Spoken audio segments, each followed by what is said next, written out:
Your dimensions are supposed to be equated to the God dimensions. It's not your doing. He did it that way. Let us make man in our image, after our likeness. But that image can't unlock in you until we all with open faces behold as in a glass. That's when we are transfigured. He said, what manner of love has the Father bestowed upon us, that we should be called the sons of God?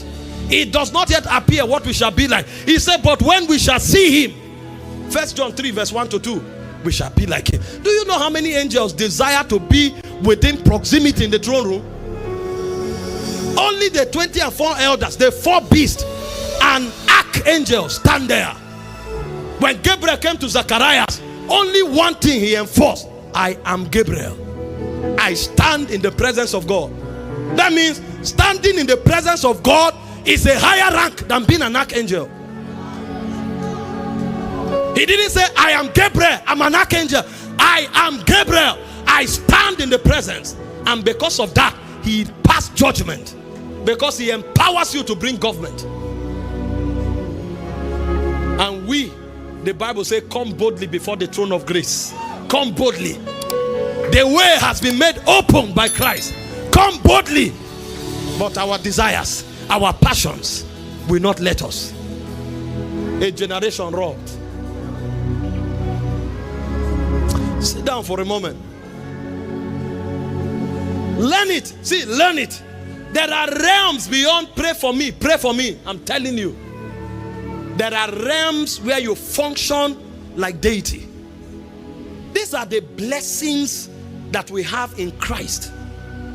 But all of them is roped into our experiential knowledge that is born in intimacy. You are supposed to be a wonder to your world. But there are versions of you that looks like God that is yet to manifest. The will of God is intimacy. The Father seeketh such to worship him. Number 5 is kingdom service. Because one of the things intimacy does is to empower you for service. In 1 Corinthians 1 verse 1, Paul was talking about the will of God in the likeness of service. Paul, called to be an apostle of Jesus Christ through the will of God the Father, and Sosthenes, our brother. That means service in the kingdom is the will of God. So he's called to be a sent one according to the will of God. When a man does not serve, he cannot be in the will of God. You want to be in the will of God? Serve. These are kingdom mysteries, and people can't get it. Paul was talking about service, and not just careless service, but service from the heart as the will of God. Ephesians 6 verse 6, it said, not by way of eye service as people pleaser, but as servants of Christ. How are you a servant of Christ? Doing the will of God from the heart. So when a man is serving Christ, he's doing the will of God. If you have to be begged to serve, it means you don't know the will of God. Those who know the will of God, every opportunity to serve, they jump in. But you'll find baby Christians, they get offended in service and pull out. Ask our fathers who are here that have been Christians for 25 years, 30 years. Those days, if you err, they remove you from service. That's punishment. And people beg to serve. But our generation, tell somebody, pick this knot from the ground. It says 10,000. And even people who are called to serve on the altar, like preachers and music ministers, you invite them. We have a meeting. Please come and help us worship God. My bill is 2 million. You are a thief. And we bring all kinds of crazy justification. I have backup people. I pay staff. If the honor God has given to you has not blessed you enough to pay staff, leave staff. That means you don't have capacity for staff yet. When the ministry grows and is able to, from the place of dignity, cater for staff, it will show. Corinthians 9:18. See the way Paul puts it. I'm talking Bible here. He said, what is my reward then? Verily, when I preach the gospel, I may make the gospel of Christ without charge, that I abuse not the power in the gospel. Every time you tie money to kingdom service, Paul said you have abused the power. No matter the flimsy excuse you give, that's not kingdom. This is what people endanger their lives for. We are asking for money to do it. In Acts of the Apostles 15, 25, 26, the Bible says Paul and Barnabas, men that hazarded their lives for the gospel. I teach the gospel, you sing the gospel. All of us are ministers of the gospel. If you go and you are honored, thank God for it. If you are not honored, wait until God increase honor on your life.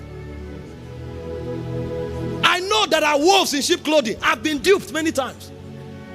I've been invited to preach, traveled for days. When you are done preaching, they say, man of God will get back to you. God bless you, I leave. After 1 month, they are still getting back to you. Do the next business and continue. Can they pay you for preaching? If they can pay you for singing, you are a hireling. And when you talk, a corrupt and evil generation, people try to bring justification. Which era? Go and read about those who sang the hymns that we are seeing. That's why our song can't last for 10 years. Because they are sponsored by money. The inspiration came from Mammon. Go and look. There are hymns we are singing today that were sung 50 years ago. They are still fresh. Fresh. They came from the oven of the Spirit. Today it's all about money, money, money. Doing all kinds of packaging, building false momentum around ourselves so that people can give money. It's a shame.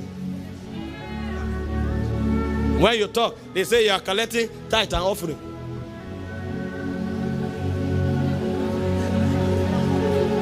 You just know their minds are corrupt.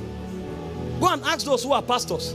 You know, people think the administration of the offering is for the man of God. That's what they think.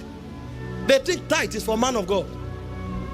Any man of God who touches offering or tithe is a thief. Because the Bible prescribes the administration of these things. It's for missions. It's for the care of the poor, the orphans, and the widows. It's not for the man of God. And then when there are Levites who don't have any work, it can be used for their welfare. I'm a traveling minister and I'm an apostle over this house. My traveling ministry is separate from what I do here. So the tithe and offering has nothing to do with my traveling ministry. I've been preaching from Sunday back to back till now. I preach on Sunday evening. Monday, Tuesday, I preached in Takoradi. On Wednesday, I came back to preach at the National Conference of Lawyers.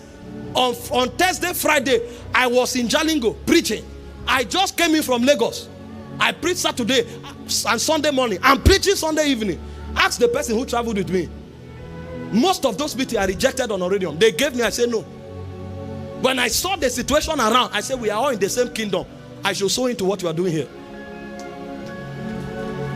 And then you find people, no, don't clap, don't clap. I'm not saying this to let you know as though I've perfected. I'm just telling you kingdom mindset.